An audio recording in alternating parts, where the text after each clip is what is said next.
menyo agama tapi jauh dengan politik. Nyukuh akibat terjadi pun nilai sekuler di jauh agama dengan politik. Sehingga orang-orang yang komit ke agama merasa malah kita mengenai politik. Pakai politiknya jahat, kotor. Mungkin orang baik-baik hadir politik akan kotor.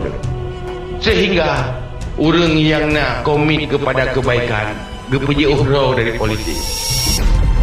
Di saat agama jauh, gadahlah kejujuran, gadahlah amanah dalam dunia politik.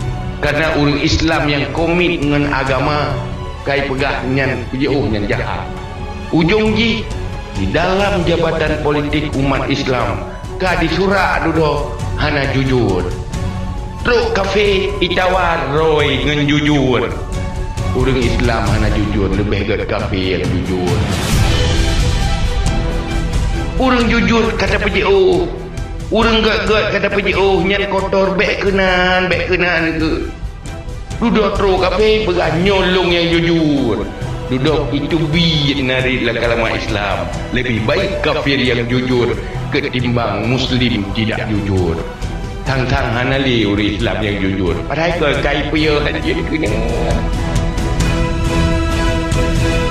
Dan strategi kau hai. Halo.